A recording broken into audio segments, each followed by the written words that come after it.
Baga gammadanii hordoftoota kiyyaa Hermeelaan bakki isheen jirtu baramee jira. Abeel Hermeelaan eessa akka jirtuu fi maalirra akka jirtu bareen jira jedhee dubbatee jira.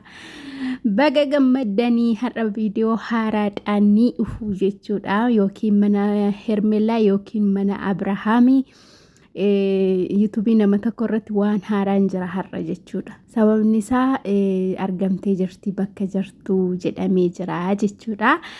Baga nagaa taatee waan nagaa ta'uu isheedha. Yoo yaa harka fuunee hordoftoonni gurreetu jalatti argamtan dhumti keessan akkam jirtu hordoftoota kiyya nagaa keessanii nagaa koodha galata rabbii nan irraanfadhee oduuf jeen irraanfadhee nagaa jechuudha. Innaa hordoftoota kiyya mucayyoon baddee amma argamteetti jedhamee jira waan ta'eef gammadaa isiniin jechuun jaalladha. Akkuma beekamu Abeelii fi obboleettiin Hermeelaa yookiin immoo adaadhaan ishee kunoo wal arganii viidiyoo hojjetanii jiru.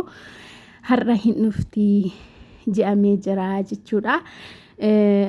Yookiin Ruutaa yookiin Daanii yookiin Efreemiti kan oksee mucayyoon ofii ishee barbaaddeetu kan okattee jechuudha.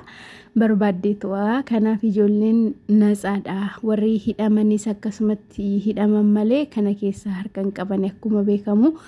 Amma kunoo egaa maartiin gammaddee jirti Abeel wajjiniin fuah qabrar jechaa jirti jechuudha. Akkasii ka hordoftoota kiyya bakki nagaa taate dhugaa rabbii baga nagaa taate nagaa ta'uun ishee waan hundumarra barbaachisaadha mitiiree alli namaa nagaa ta'utu caalaa waan hundaa dura jechuudha. Hermeelaan immoo dhugaa rabbii kana as achituun jee'ii waan baddeef namoonni baay'een jeeqamaa turaniiru. Egaa maaliif akka baddee gaafannee deebii isaa isiniif illee ufna viidiyoo gara biraarraa hordoftoota kiyya. Eessatti akka baddee macheef gaafachuun isaanii hin oolu booddee yoo mana nam tokkotti viidiyoon gadhiifame dhugaa rabbii eessa akka deemte dubbachuun ishee ifa gochuun hin ooltu. Maaliif akka baddellee maaliif akka nama hundumaa dhiistee qobaa jiraachuu filattellee amma torbee kanaatti maaliif akka of oksitellee ni dubbatti jechuudha.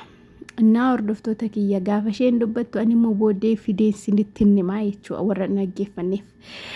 Gin immoo yuutuubii koo warri ilaalaa jirtan please laayikii godhaa bakka Oromoo laayik godhaa gaafa laaltan viidiyoo laayik godhaa yuutuubiin koo adagaa keessa jira waan ta'eef miidhamarra jira ukkubsichaa jira waan ta'eef akka fayyuuf laayikii godhaa kan fayyisu yuutuubii koo laayikii koomentiidha waan ta'eef sheerii illee naa go'aa please hiriyoota keessaniif sheerii godhaa jechuun barbaada.